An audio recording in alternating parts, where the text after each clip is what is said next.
So my next favorite demographic is first-time home buyers. So I work with a lot of young people that are just starting out, that are looking at buying their first home. And I meet them everywhere. You know, my dad was in sales. I like talking to strangers. Sales is service. So when I was at my doctor's and this young nurse was drawing my blood, I asked her, I said, "Do you own a home?" And she said, "Oh, me and my soon-to-be husband, my fiance, are getting married in June, and yes, we want to buy a home." And I said, "Well, here's my contact info. Let me know if you want to get together and we can talk." So she contacted me. We met at a coffee shop, and I took them through my whole buyer presentation, which is really about what I'm going to do for them. What's my value? And this is one of the changes in the real estate market. In Minnesota, in order for me to represent a buyer, I've always needed to have a contract. So now where we're told we have to have a contract, it's no big deal for me because I need the commitment from my clients. They want the commitment from me. This is my profession. It's not a hobby. And so that's part of the conversation. The other part now is, sellers, it's always been negotiable, what sellers, whether they're going to pay the buyer's agent or not.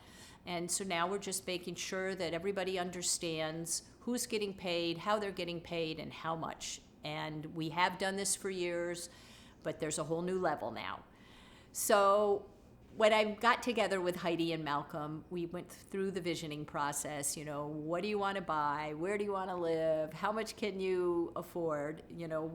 I connected them with some lender options, and they want to be in Minneapolis for under $300,000 in a home, not a townhouse, not a condo.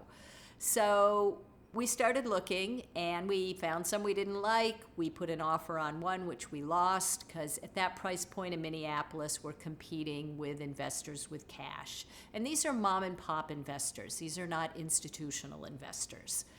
So we got a house, we put an offer in, and we got our offer accepted. Super exciting. So on to inspections.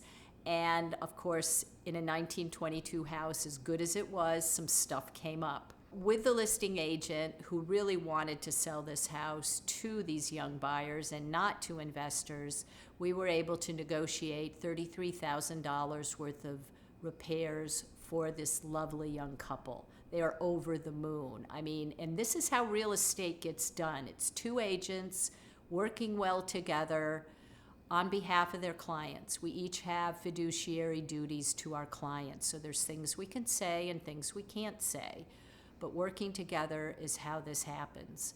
So the listing agent is absolutely thrilled about these young people buying this house, and they are thrilled because it's a great house. It's in the Minnehaha area of Minneapolis.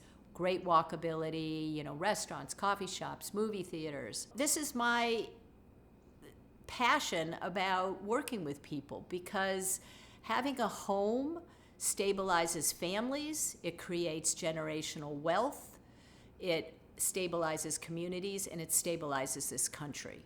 So it's really important for those that want to buy a home to help them do that, and for those that want to sell a home and move into a different situation to help them do that. So it is always big money, big emotions, and a big project. And so I would love to answer your questions more specifically and talk to you about your home buying or selling dreams.